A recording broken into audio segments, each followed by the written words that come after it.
Assalamualaikum warahmatullahi wabarakatuh. Perkenalkan kami dari kelompok 4B yang beranggotakan saya Via Aini dan juga ada Tantri Dewantari dan Nur Azza Fitriani. Di sini kami akan menyampaikan materi tentang sistem indera sebagai tugas dari mata kuliah Anatomi Fisiologi Manusia. Selamat menyaksikan. Baiklah, langsung saja kita mulai materinya yaitu sistem indera. Jadi, apa sih sistem indera itu? Jadi, sistem indera itu adalah bagian dari sistem saraf yang berfungsi untuk proses informasi indera. Nah, di dalamnya itu ada reseptor indera, jalur saraf, dan juga bagian otak yang berfungsi untuk menanggapi sebagai respon dari sistem indera itu. Kemudian, indera manusia itu terdiri dari organ tubuh yang sangat peka terhadap rangsangan. Ada 5 macam indera pada manusia, yaitu mata, hidung, telinga, lidah, dan kulit. Alat indera manusia ini akan berfungsi dengan baik jika yang pertama, saraf-saraf yang berfungsi membawa rangsangan bekerja dengan baik. Dan yang kedua, otak sebagai pengolah informasi bekerja dengan baik. Dan yang ketiga, alat-alat indera tidak memiliki kelainan. Yang pertama ada indera pengecap, yaitu lidah. Lidah itu merupakan organ pengecap utama terletak dalam rongga mulut yang berfungsi untuk berbicara, membantu proses mengunyah makanan agar dapat dikunyah gigi dengan baik, dan membantu proses penelan makanan. Nah, kemudian anatomi lidah itu, lidah dibentuk oleh otot seklet yang ditutupi oleh membran mukosa. Kemudian ada otot intrinsik pada bagian dalam lidah yang dapat mengubah bentuk lidah sesuai dengan yang diinginkan. Selanjutnya ada otot ekstrinsik yang menempel pada tulang tengkorak dan os hyoid yang memungkinkan lidah bergerak. Kemudian di antara serabut otot terdapat kelenjar von Ebner yang berfungsi mengeluarkan cairan untuk membasahi makanan dan permukaan lidah. Kemudian di lipatan membran mukosa pada bagian bawah lidah itu ada berupa selaput yang melekat pada dasar mulut, disebut frenulum lidah, ada di bagian sini, di lipatan bawah itu frenulum lidah. Kemudian di bagian ujung lidah yang ini disebut apex lidah, sedangkan di bagian belakang disebut pangkal lidah.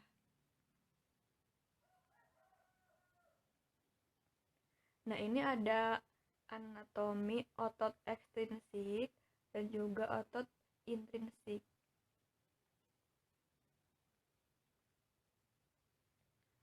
Nah, ini ada gambar frenulumnya, kemudian ada apexnya, dan juga ada berbagai papila. Nah, lidah ini mempunyai sekitar 2000-an ujung pengecap atau perasa, atau disebutnya taste buds, yang berbentuk badan oval serta mengandung 3 jenis sel. Yang pertama, sel penyokong, yang kedua sel pengecap, yang ketiga sel basalis.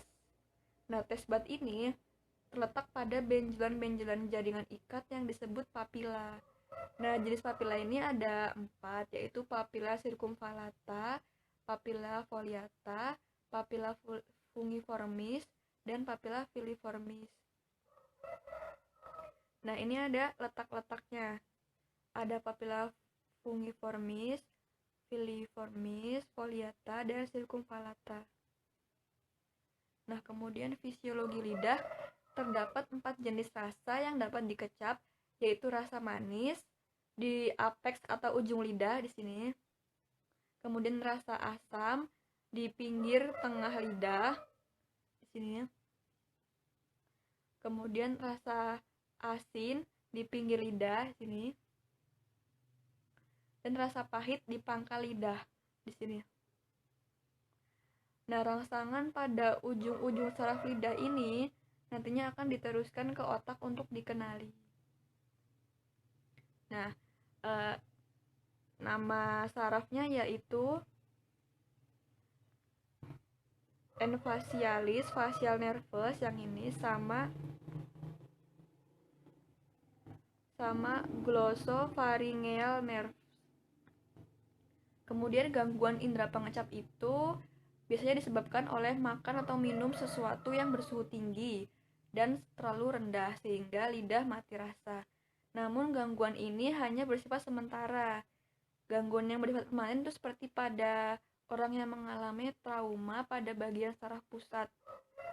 Gangguan indera pengecap juga dapat terjadi jika ada iritasi karena luka atau kekurangan vitamin C. Selanjutnya ada indera pembau, yaitu hidung. Hidung berfungsi sebagai organ penciuman dan pernafasan. Organ pembau atau penciuman ini terdiri dari dua bagian. Bagian luar, nasus externus, dan bagian dalam itu cavum nasi atau nasus internus, yang dibagi lagi oleh septum nasi menjadi rongga hidung kanan dan kiri. Ini ada gambar hidung luarnya, ada nasus externus atau nasus externus. Ada radix nasi, dorsum nasi, apex nasi, dan ala nasi. Nah, kemudian untuk bagian dalam atau rongga hidung disebut juga cavum nasi, terdiri dari lubang bagian depan, nares atau nostril. Kemudian ada lubang bagian belakang yang berhubungan dengan faring, disebut koan. Kemudian di belakang nostril, rongga hidung agak menggembung, disebut vestibulum atau ala nasi, yang masih dilapisi kulit di mana tumbuh sejumlah rambut dan kelenjar sebaceus. Daerah hidung bagian atas dan di belakang vestibulum dibagi menjadi daerah penciuman atau olfactory region, terdiri dari concha nasalis superior dan septum, dan daerah pernafasan atau respiratory region, yaitu bagian sisa dari rongga hidung.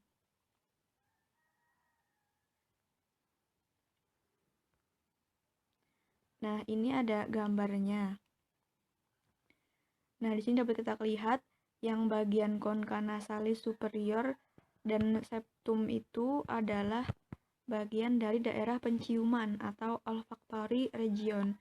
Sedangkan bagian yang lainnya itu masuk ke dalam daerah pernafasan atau respiratory region. Kemudian pada dinding lateral terdapat concha nasalis, medial, dan inferior. Ini dapat kita lihat ada concha nasalis, medial nasal, dan inferior nasal. Tiap concha ini merupakan satu saluran jalan udara yang disebut meratus. Di atas concha superior terdapat lubang sempit yang berhubungan dengan sinus phenodialis. Dan di bagian depan dari concha inferior terdapat muara dari saluran air mata atau ductus nasoclarimalis. Kemudian selanjutnya ada membran mukosa atau selaput lendir yang melapisi rongga hidung dan melekat pada periosteum. Membran mukosa ini ada dari pinggir nares sampai dengan rongga faring. Bentuk sel epitel daerah respirasi berbeda dari daerah penciuman sesuai dengan fungsinya. Jika sel epitelium penciuman itu berbentuk kolumner, tetapi tak bersilia. Membran mukosanya berwarna kekuningan, terdapat saraf nervus olfactorius, dan di bawah epitel terdapat kelenjar serous yang disebut kelenjar Bowman. Nah, ini ada gambarnya. Yang di kiri itu nasal mukosa, yang di kanan olfactory mukosa. Terlihat bahwa di situ ada Bowman's glands-nya.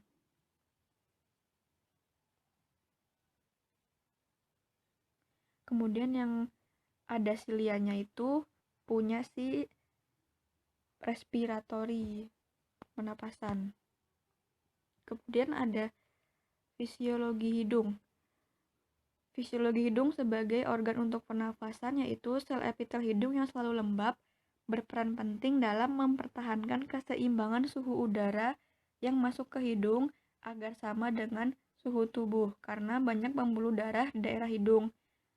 Kemudian fisiologi hidung sebagai organ untuk penciuman. Organ penciuman terdapat pada membran mukosa pada bagian atas dari rongga hidung. Daerah ini sangat sensitif dengan rangsangan bau yang ringan. Sudah dapat tercium, namun cepat sekali beradaptasi. Bau yang dirasakan setelah beberapa lama tidak terasa lagi walaupun rangsangan bau masih ada. Jadi dia itu cepat beradaptasi. Walaupun baunya itu masih ada, tapi bisa dirasakan, tidak terasa lagi baunya. Kemudian rangsangan bau itu diterima oleh nervus olfaktorius yang akan diteruskan ke otak untuk dikenali jenis dan sumber yang menyebabkan bau. Nah, ini ada fungsi olfaktoris.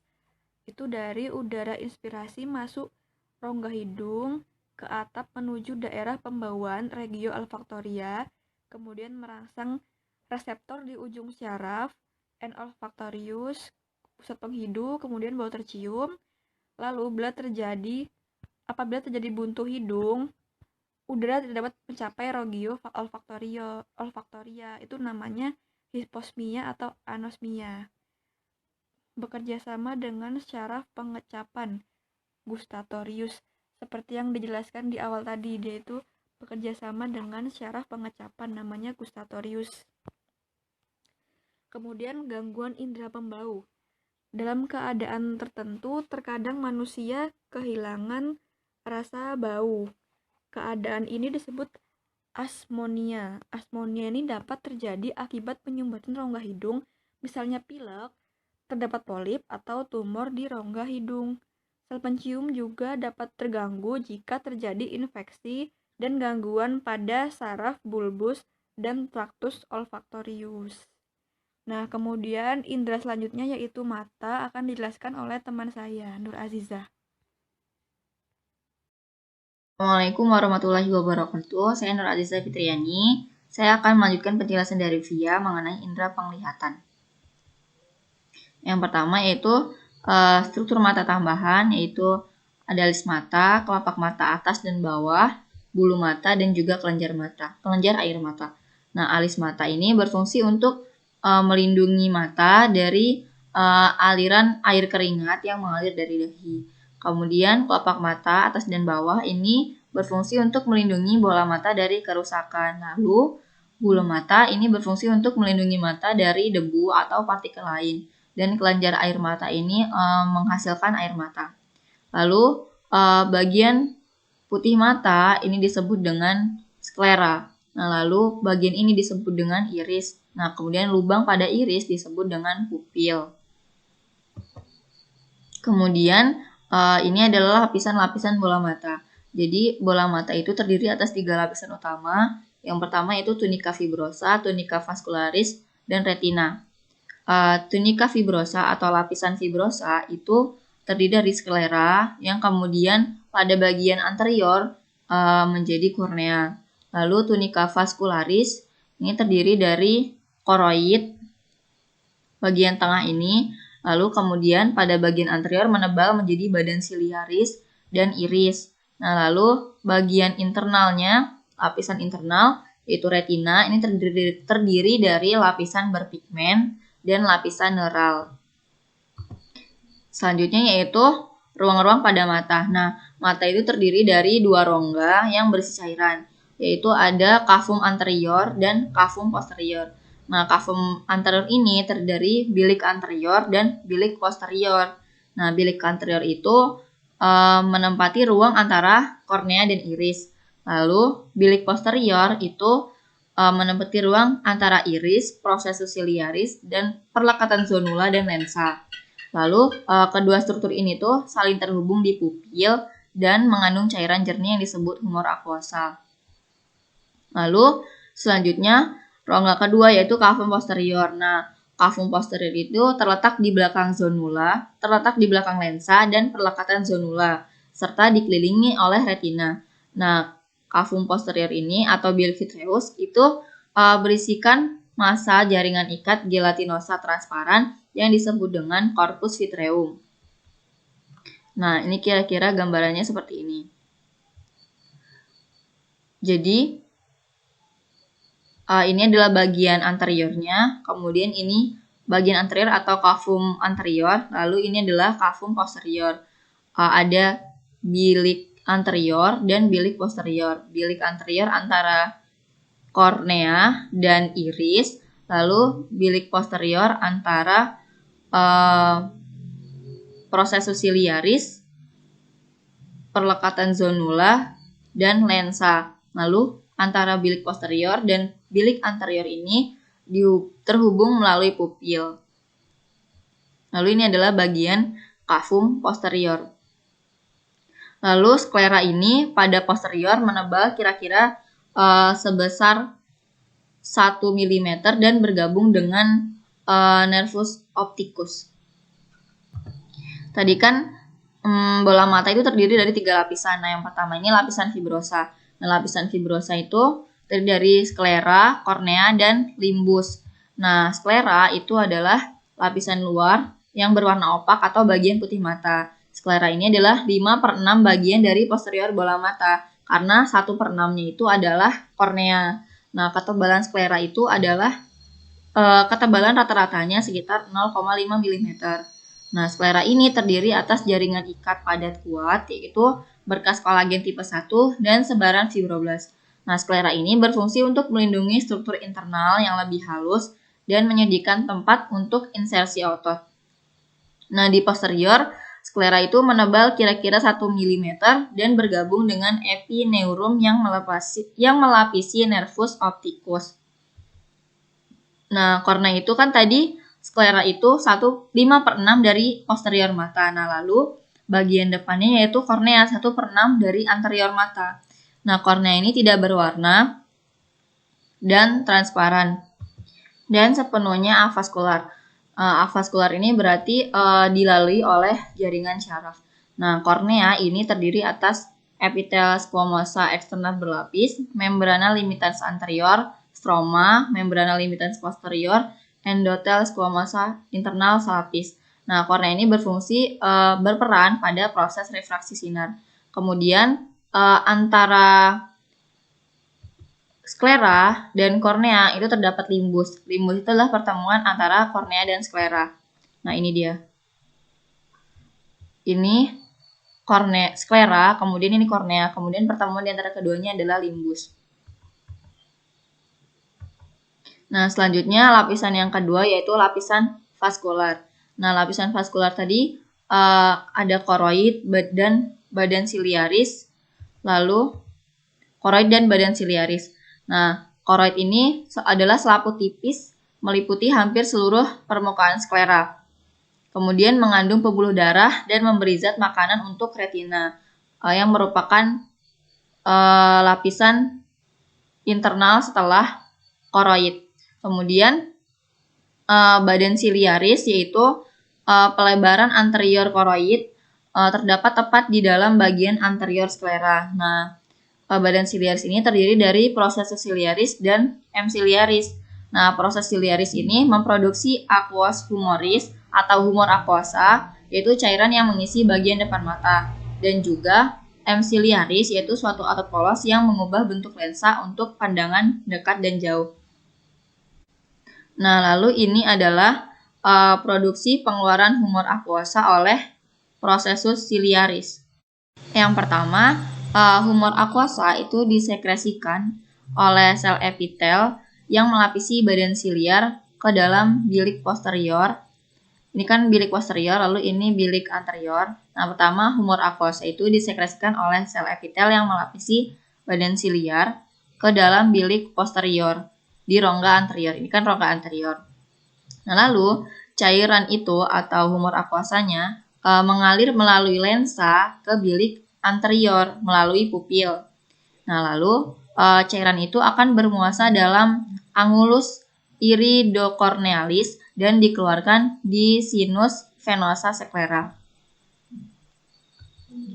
Nah, selanjutnya tadi kan M ciliaris itu berperan dalam pemfokusan mata dalam penglihatan dekat dan penglihatan jauh.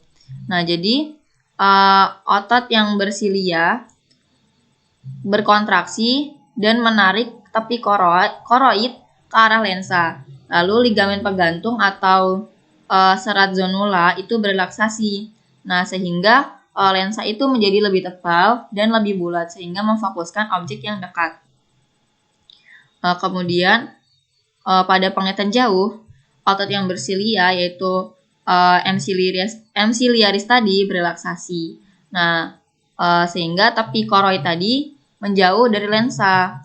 Kemudian ligamen penggantung atau serat zonula itu menarik lensa. Karena lensanya ditarik, jadi kan lensanya lebih pipih.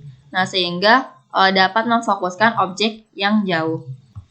Nah, selanjutnya adalah iris. Tadi kan lapisan vaskular itu ada koroid, badan siliar, dan iris. Nah, ini yang ketiga yaitu iris. Nah, iris itu berbentuk bulat yang terlihat berwarna, yaitu seperti hitam, coklat, biru, dan lain sebagainya. Kemudian, lubang hitam yang ada di tengah iris itu disebut dengan pupil. Nah, lubang ini adalah lubang tempat masuknya sinar. Permukaan posterior iris itu dilapisi oleh epitel yang sangat berpigmen yang mampu mencegah masuknya cahaya ke bagian dalam mata kecuali melalui pupil. Nah, fungsinya iris ini adalah mengatur banyaknya sinar yang masuk ke rongga belakang dari mata. Nah, selanjutnya lapisan ketiga setelah tunika fibrosa dan tunika vascularis yaitu retina. Nah, retina ini merupakan lapisan internal mata, karena kan tadi kan bagian yang terdalam dari dua lapisan sebelumnya. Nah, lalu retina ini terdiri dari dua lapisan utama, yaitu lapisan berpigmen dan lapisan neural. Nah, lapisan neural itu terdiri dari reseptor penglihatan, yaitu sel kerucut dan sel batang, lalu 4 jenis neuron lain, yaitu sel bipolar, sel ganglion, dan sel horizontal, serta sel amakrin. Kemudian, tadi kan lapisan neural itu ada reseptor penglihatan dan 4 jenis neuron. Nah, ini yang pertama reseptor penglihatan. Reseptor penglihatan itu kan terdiri atas sel batang dan sel kerucut. Nah, setiap sel batang dan sel kerucut itu dibagi menjadi segmen luar, segmen dalam. Segmen dalam itu mengandung inti-inti reseptor dan daerah sinaps. Nah, pada manusia, sel batang itu ada sekitar 120 juta sel batang. Nah, sel batang ini peka terhadap cahaya. Sel batang ini merespon terhadap foton dan memungkinkan sensasi penglihatan bahkan dengan tingkat pencahayaan yang rendah, seperti saat senja atau saat larut malam. Nah, segmen luar dari sel batang ini bersifat fotosintetik. Kemudian segmen dalamnya itu kaya akan glikogen dan mitokondria di dekat dasar silia. Segmen luar dari sel batang itu berbentuk seperti batang. Nah, terdiri atas 600 sampai 1000 cakram bermembran pipih yang tumpukannya itu seperti uang logam lalu dikelilingi oleh membran plasma. Kemudian di antara segmen luar dan segmen dalam itu ada penyempitan. Tadi kan sel batang, lalu ini sel kerucut. Nah, sel kerucut itu pada manusia ada 6 sampai 7 juta sel kerucut. Nah, sel kerucut ini kurang sensitif terhadap gelap daripada sel batang dan dikhususkan untuk penglihatan warna pada cahaya terang. Kemudian sel segmen luar kerucut itu lebih pendek dan berbentuk lebih lancip. Nah, ini adalah gambaran sel batang dan sel kerucut. Ini adalah sel batang dan ini adalah sel kerucut. Ini bagian segmen luarnya. Lalu ini segmen dalamnya, dan ini bagian sinaps. Nah, segmen luar sel kerucut itu lebih pendek daripada segmen luar sel batang dan kemudian lebih lancip. Nah, antara segmen luar dan segmen dalam itu ada penyempitan yang disebut dengan tangkai penghubung. Kemudian bagian dalam, segmen dalam itu mengandung banyak mitokondria di dasar yang dekat dengan silia. Nah, pada segmen dalam ini terjadi sintesis protein dan fosfolipid dan juga produksi ATP. Nah, kemudian ini adalah bagian sinaps yang akan bersinaps dengan sel bipolar. Dan sel batang dan sel kerucut itu segmen luarnya terdiri atas cakram-cakram. Nah, cakramnya jika diperbesar kira-kira seperti ini. Setiap sel batang dan sel kerucut itu memiliki molekul penyerap cahaya yang disebut dengan retinal, yang bentuknya seperti bulat-bulat ini. Nah, kemudian retinal ini terikat pada protein membran yang disebut dengan opsin. Nah, kombinasi antara retinal dan opsin itu disebut dengan rhodopsin. Nah, retinal ini memiliki dua bentuk isomer, yaitu isomer cis dan isomer trans. Nah, ketika rhodopsin ini mengabsorpsi cahaya, itu akan menggeser satu ikatan retinal dari cis menjadi trans. Dia mengubah dari susunan yang bentuknya bersudut menjadi lurus.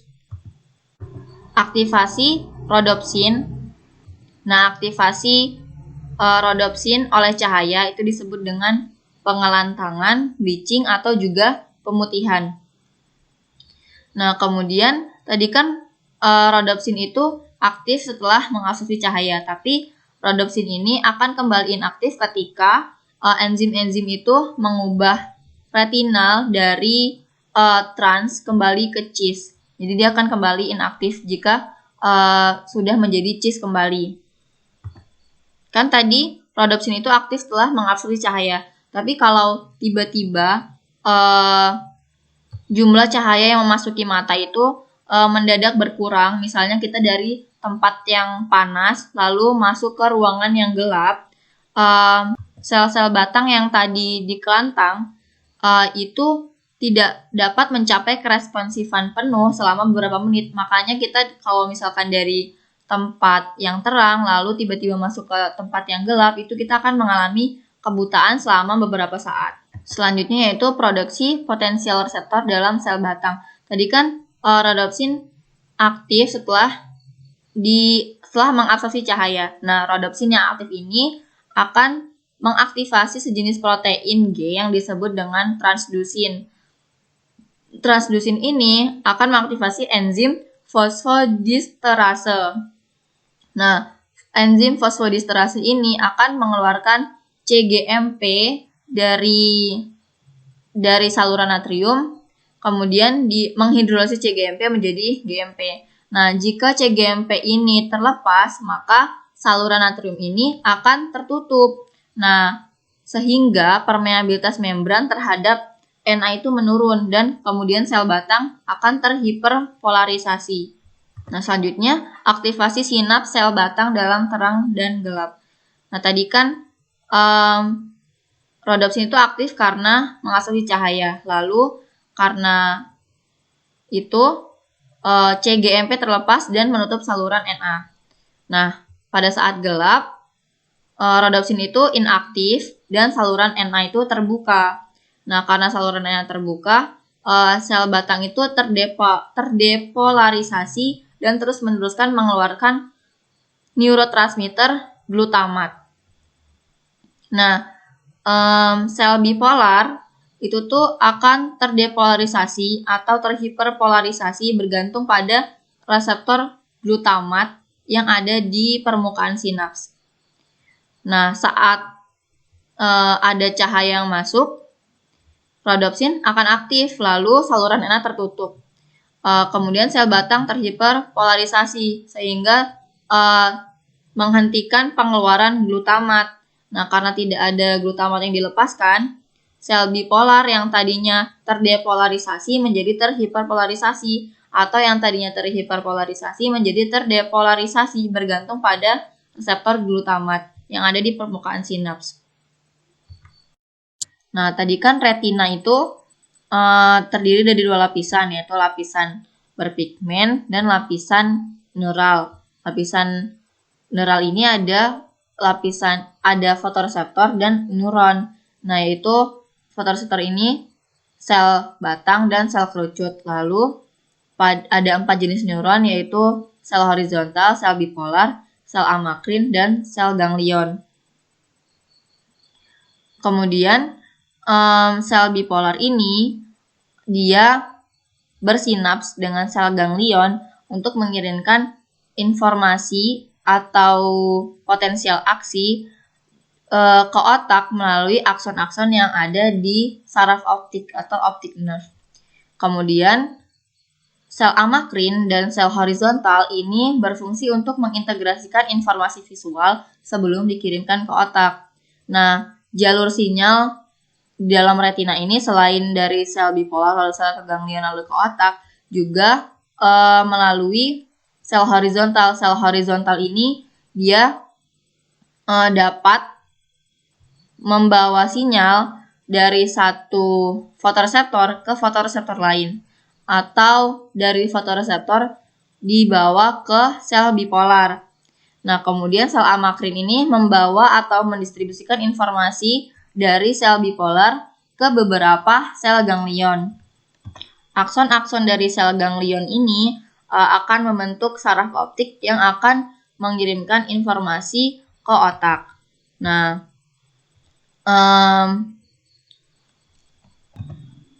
kedua saraf optik ini bertemu pada kiasma optik. Nah, ini kan ada mata kiri dan mata kanan. Nah, tiap mata itu memiliki medan penglihatan kiri dan medan penglihatan kanan. Jadi mata kiri memiliki medan penglihatan kiri dan medan penglihatan kanan, dan mata kanan memiliki medan penglihatan kiri dan medan penglihatan kanan. Kemudian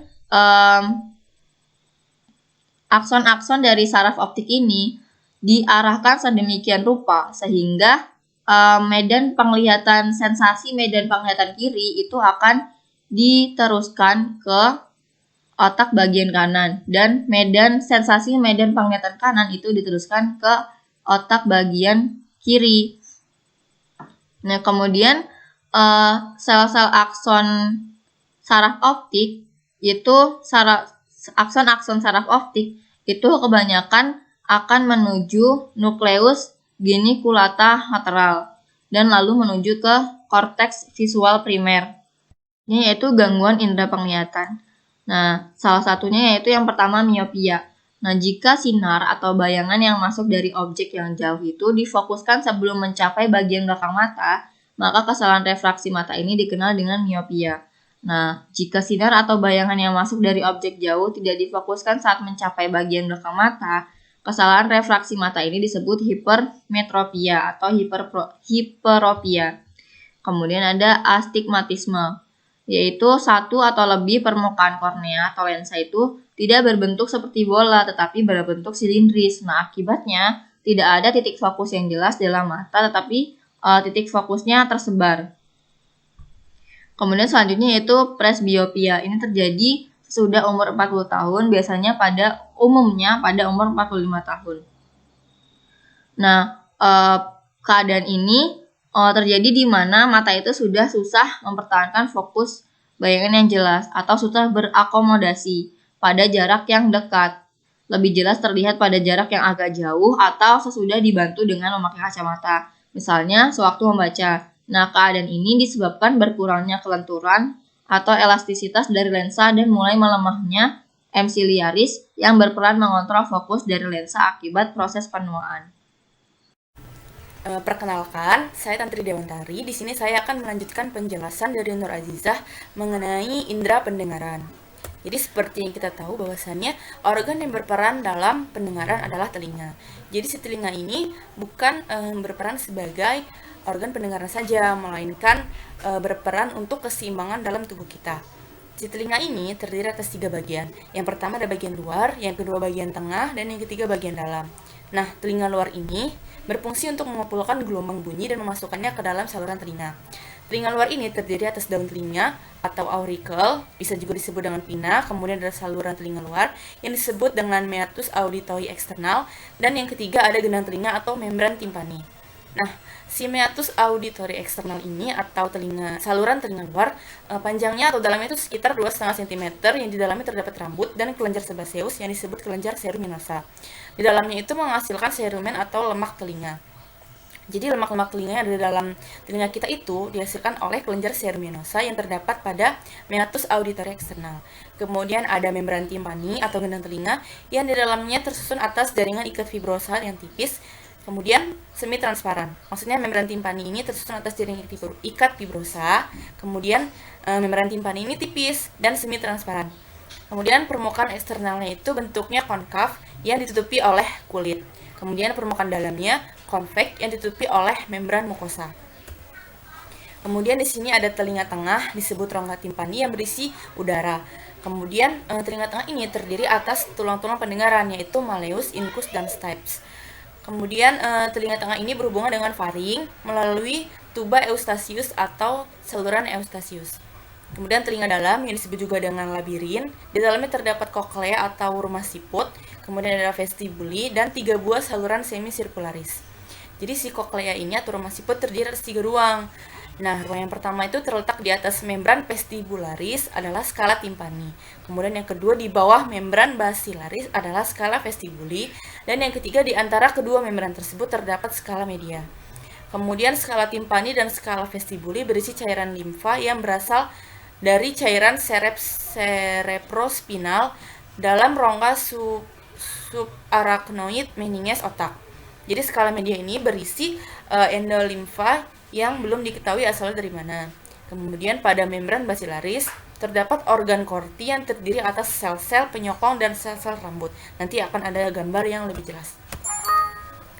Kemudian bagian vestibula. Nah, bagian vestibula di bagian ini tuh disebut juga bagian pusat pada dinding lateral. Terdapat fenestra vestibuli yang ditutup oleh basis tapedis dan fenestra cochlea. Dalam vestibulum terdapat sacculus dan utriculus labyrinthus membranaceus di sini sebagai organ keseimbangan. Kemudian kanalis semicircularis yang bermuara pada bagian posterior vestibulum terdiri atas 3 kanalis, yaitu kanalis superior, posterior, dan lateralis. Jadi terdapat 3 posisi, ada yang di atas, ada yang di bawah, dan ada yang di samping. Kemudian tiap-tiap kanalis ini melebar pada salah satu ujungnya yang disebut ampula, dan ketiganya bermuara pada vestibulum melalui 5 lubang. Dalam setiap kanalis terdapat ductus semicircularis, nanti akan ada gambarnya. Nah, ini merupakan anatomi dari organ kita yaitu telinga. Di sini ada daun telinga, kemudian di sini salurannya, dan ini merupakan membran timpani atau gendang telinga yang tersusun atas jaringan ikat fibrosa yang mana membran timpani tipis dan semi transparan. Jadi antara sini sampai ke sini termasuk ke dalam bagian telinga yang luar, kemudian tulang-tulang ini, tulang-tulang pendengaran termasuk telinga yang bagian tengah, sedangkan setelah itu ini merupakan telinga bagian dalam yang terdiri dari koklea, kemudian ada semicircular canal, kemudian ada vestibular nerve atau saraf vestibular, dan ini vestibulanya. Kemudian ada jendela bulat, kemudian ada saluran eustachius, seperti itu. Nah, ini merupakan struktur dan fungsi dari telinga manusia. Di sini tadi bagian luar. Kemudian di sini ada bagian tengah dan ini bagian dalam. Bagian tengah dibatasi oleh tulang-tulang pendengaran tadi, sedangkan bagian dalamnya merupakan ini si semicircular canalis dan cochlea. Kemudian ketika si bagian ini, bagian tengah ke dalam diperbesar, seperti ini bentuknya. Ini membran timpani yang tadi bentuknya konveks dan konkav. Kemudian di sini ada tulang-tulang pendengaran, ada malleus, ada incus, dan ada stapes. Kemudian di sini ada jendela bulat, jendela oval, kemudian ada jendela bulat di sini. Kemudian di sini ada tulang tengkorak. Nah, ini telinga bagian dalam, yaitu ada semicircular canals yang nanti akan saya jelaskan berfungsi sebagai keseimbangan dalam tubuh kita. Kemudian ada saraf-saraf auditori yang menuju ke otak, kemudian ada rumah siput, dan ada saluran eustachius dari sini. Kemudian bagian koklea apabila diiris seperti ini, di sini terdapat bagian vestibular kanal, kemudian ada ductus cochlear, kemudian ada organa Corti, dan ada timpani kanal. Nah, yang tadi sudah saya jelaskan bahwasannya si koklea ini bila tadi kan koklea ada 3 bagian. Nih, koklea. Nih, terdapat di atas membran vestibularis skala timpani, di bawahnya ada skala vestibuli, dan di antara 2 membran tersebut terdapat skala media. Nah, ini Jika diiris dia seperti ini, kemudian ada vestibular kanal, ada timpani kanal, dan di sininya ada ductus. Bisa juga disebut dengan skala media yang tadi antara dua kanal ini. Nah, di tengah-tengah ini terdapat organokorti. Di sini apabila diperbesar terdapat membran basal. Membran basal, kemudian di sini ada sel-sel rambut, yang di atasnya terdapat rambut. Kemudian ada membran tektorial, kemudian di sini ada saraf sensoris yang akan menuju ke saraf auditori pada otak. Nah, ini di sini pada gambar ini dijelaskan bahwasannya di sini itu terdapat dua fungsi telinga. Yang pertama itu sebagai pendengaran, yang kedua sebagai organ keseimbangan. Nah, di sini organ pendengarannya itu diperankan oleh si rumah siput atau koklea ini yang apabila dibelah dia seperti ini bentuknya. Di dalamnya terdapat membran tektorial dan ada sel-sel rambut yang akan meneruskan rangsang ke otak. Kemudian di sini ada semisirkular kanal, terdapat 3 kalau tidak salah tadi saya sudah menyebutkan, ada yang bagian posterior, ada yang lateral dan superior. Nah, di sini karena dia berperan sebagai organ keseimbangan, biasanya terdapat otolits. Nah, otolits ini di serangga dia seperti statolit gitu. Jadi berperan sebagai keseimbangan untuk posisi di mana dia berada di gravitasi bumi. Keseimbangan di mana dia berada di gravitasi bumi. Kemudian di sini itu terdapat sel-sel rambut, dan di sini ada syaraf-syaraf yang akan meneruskan ke otak bagaimana posisi kita, keseimbangan kita terhadap gravitasi bumi. Gitu. Kemudian di sini ada fisiologi keseimbangan yang dibagi menjadi 2 bagian, yaitu ada labirin statis dan labirin kinetik. Atau labirin statis yaitu keseimbangan yang diam atau statis. Di sini diperankan oleh utriculus dan sacculus dalam vestibul. Nanti akan ada gambarnya. Kemudian labirin statis ini bertanggung jawab terhadap orientasi tubuh, utamanya kepala, terhadap gravitasi. Kemudian laju percepatan dan perlambatan, misalnya ketika naik mobil, ketika duduk tegak atau berdiri. Jadi namanya statis, ya dia diam, duduk, berdiri, statis gitu, tidak bergerak. Diatur oleh utriculus dan sacculus. Jadi mereka ini yang mengatur keseimbangan yang statis, seperti itu. Kemudian ada labirin kinetik di sini, atau keseimbangan dinamis yang bergerak-bergerak seperti itu. Yang di sini itu diatur oleh saluran semisirkularis yang berhubungan dengan penafsiran gerakan kepala, gerakan tiba-tiba, memutar badan, dan lain-lain. Jadi ketika kita gerakannya memutar tiba-tiba, kemudian gerakan itu benar-benar yang dinamis seperti itu, akan diatur oleh saluran semisirkularis ini. Seperti itu. Nah, ini organ keseimbangan di bagian telinga bagian dalam. Ini ada semisirkularis kanal yang akan mengatur keseimbangan saat kita bergerak secara dinamis. Kemudian di sini ada utriculus dan sacculus. Ini pada saat keseimbangan statis, misalnya kita dalam posisi yang tegak, kemudian kita sedang berada dalam mobil, seperti itu. Diatur oleh utriculus dan sacculus. Sedangkan saat kita mungkin penari-penari balet gitu kan, gerakannya sangat dinamis gitu ya, akan diatur oleh si semicircular canals. Nah, di semicircular canals ini apabila diperbesar itu terdapat seperti ini bagiannya. Ada kupula dan ada ampula, kemudian ada cairan yang mengarah ke endolimf gitu. Nah, ini di sini ada kupula, kemudian ada rambut yang ujungnya di sini terdapat sel-sel rambut. Ini rambut-rambut ini dan sel-sel rambut ini akan meneruskan rangsang ke bagian otak gitu, bagaimana letak keseimbangan kita terhadap gravitasi bumi, seperti itu. Nah, ini merupakan gambar dari 3 semisirkular kanal yang tadi saya jelaskan di bagian dalam. Nah, posisinya seperti ini di dalam telinga kita. Masing-masing kanal itu memiliki bagian yang menonjol di ujungnya. Kemudian terdapat sel-sel reseptor di dalamnya. Nah, ketika kepala kita sedang posisinya tegak seperti ini, maka si sel-sel rambutnya juga akan tegak gitu, mengikuti cairannya. Cairan endolimnya itu akan tegak seperti itu. Sedangkan ketika ada gerakan atau gimana gerakan seperti ini, misalnya kepala kita sedang miring ke sini, nanti itu akan menyebabkan sel-sel rambutnya juga akan bergerak ke arah yang berlawanan gitu. Ini kan kepalanya miring ke sini, sedangkan sel rambutnya akan miring ke sana gitu, untuk menjaga keseimbangan. Kemudian sel-sel rambut ini akan mengirimkan pesan kepada otak kita bagaimana posisi tubuh kita saat itu. Nah, ini ada contoh gambar. Ketika sedang seperti ini posisi tubuh kita, maka sel-sel rambut ini akan seperti ini gitu, kurang lebih direpresentasikan seperti gambar ini. Cairannya juga rata, kemudian sel-sel rambutnya akan seperti ini tegaknya. Kemudian ini ketika kita sedang membungkuk, maka cairan endolimnya akan mengarah ke bagian bawah seperti itu. Saya menjelaskan berdasarkan gambar ini. Kemudian ini ketika kita sedang seperti ini gitu. Nah, ini berbeda lagi. Kupula dan ampulanya akan seperti ini. Berbeda dengan saat kita seperti ini, saat kita sedang membungkuk.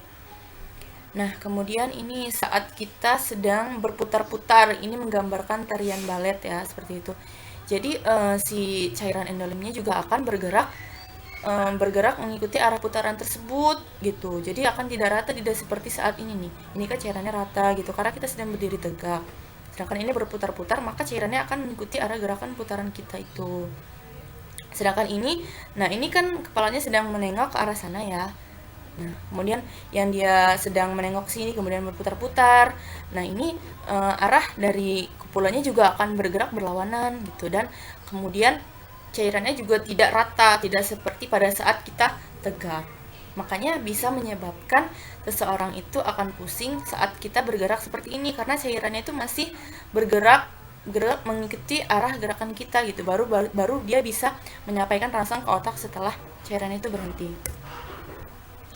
Nah, selanjutnya terdapat indera yang lainnya yaitu indera peraba. Di sini ada anatomi dari kulit manusia. Di sini saya tidak akan menjelaskan terlalu detail karena kemarin sudah dijelaskan oleh kelompok yang maju mengenai integumen yang di dalamnya terdapat kulit gitu. Ini merupakan anatomi dari kulit manusia. Ada dermis, ada epidermis yang saya kira sudah dijelaskan lah kemarin pada kelompok yang sudah maju. Jadi di dalam kulit ini diatur oleh saraf spinal. Jadi saraf spinal itu bercabang ke kulit yang berakhir pada 5 jenis reseptor dalam tubuh kita. Jadi ada reseptor panas, reseptor dingin, reseptor sakit, reseptor sentuhan, dan reseptor tekanan.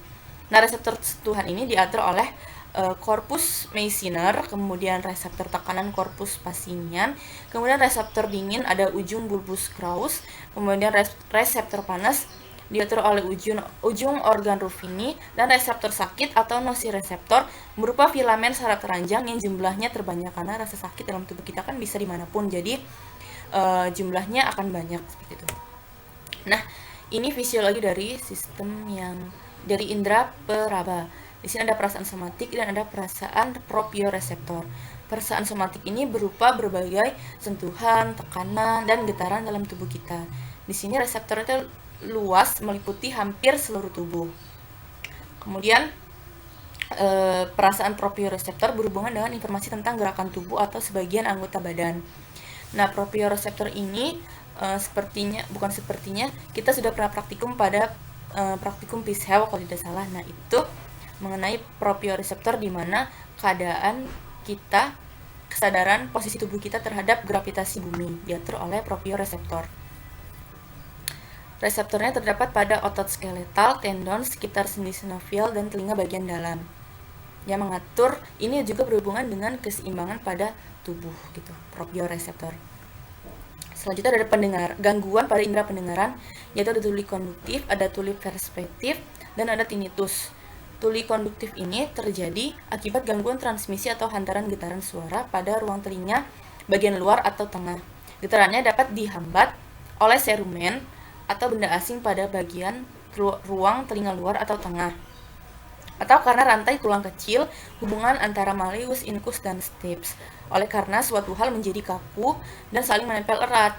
Tetapi tuli konduktif ini masih bisa dibantu dengan alat-alat pendengaran seperti itu. Jadi dia masih bisa diatasi dengan alat bantu pendengaran.